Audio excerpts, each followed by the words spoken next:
Hello friends, welcome back to my channel ginger and garlic. সকলকে স্বাগত জানাই আমার চ্যানেলে। আজ নিয়ে এসেছি মজাদার একটি রেসিপি, পুরো গ্রাম বাংলার রেসিপি, কচুরলতি। তো কচুরলতি কে না খেতে ভালোবাসে? আমরা তো ভীষণই ভালোবাসি কচুরলতি খেতে। আর এই কচুরলতি যদি ইলিশ মাছের মাথা দিয়ে রান্না করা হয় তাহলে তো কোনো কথাই নেই।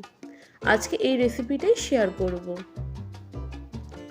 প্যান বসিয়ে নিয়েছি অনেকটা সর্ষের তেল আমার একটু বেশিই লাগবে যেহেতু কচুরলতি বলে কথা। আর দিয়ে দিলাম 1 টিস্পুনের মতো কালো জিরে, আর এখানে দিয়ে দিলাম কাঁচা লঙ্কা বাটা। আমি কচুরলতির মধ্যে কোনো প্রকারের পেঁয়াজ, রসুন, আদা ব্যবহার করব না, যেহেতু এখানে আমি ইলিশ মাছ ব্যবহার করছি। ইলিশ মাছের ক্ষেত্রে আমরা কখনো পেঁয়াজ খাই না, তো সেই জন্য আমি কালো জিরে, কাঁচা লঙ্কা দিয়ে রান্না করব। তো দিয়ে দিলাম লঙ্কার গুঁড়ো 1 চামচের মতো, 1 টিস্পুনের মতো হলুদের গুঁড়ো, আর 1 টিস্পুনের মতো জিরের গুঁড়ো। এই শুকনো মশলা 3টে পড়বে। সামান্য একটু জল দিয়ে দিচ্ছি যাতে মশলাটা পুড়ে যাতে না যায়। এইবার ভালো করে কষিয়ে নেব। দিয়ে দেবো সামান্য পরিমাণে নুন। আমি নুন এখন কমই দেব, পরে আমি ব্যবহার করব নুন। মশলা তেল ছাড়া না অবধি মশলাটা কষাতে থাকবো। আর যখন কষে আসবে তখন আমি ইলিশ মাছের মাথাটা দিয়ে ভালো করে কষিয়ে নেব।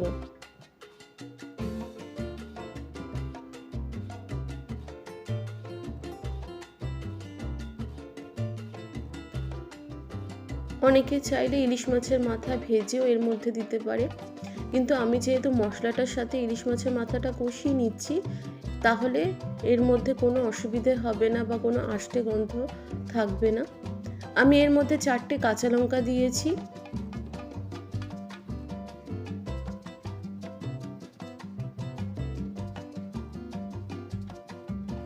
এখন এর মধ্যে নিয়ে নিলাম কচুরলতি।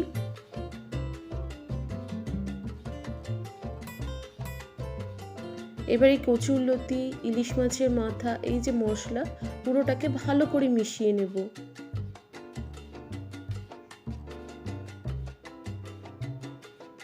একটু ঢেকে ঢেকে কষালে খুব তাড়াতাড়ি সেদ্ধ হয়ে যায়, সব কিছু ভালো করে মিশিয়ে হয়ে যায়।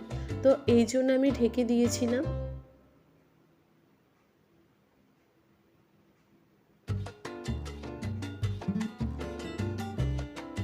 খুব তাড়াতাড়ি হয়ে যায়, খুব সহজে হয়ে যায়, আর খেতেও কিন্তু খুব সুস্বাদু হয়।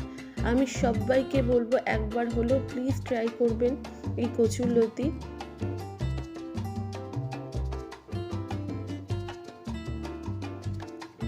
আমি সামান্য গরম জল দিয়েছি যাতে কচুরলতি ভালো করে সেদ্ধ হতে পারে। এবার দিয়ে দিলাম স্বাদ মতো নুন। আমি আগেও নুন দিয়েছি, এখন যতটুকু বাকি ছিল আমি ততটুকু নুন দিয়ে দিলাম।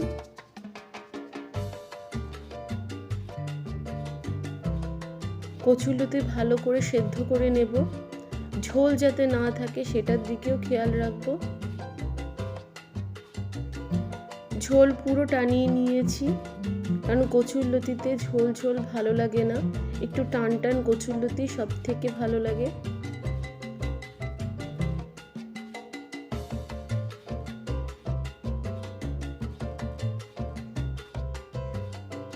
কচুরলতি একদমই রেডি হয়ে গেছে।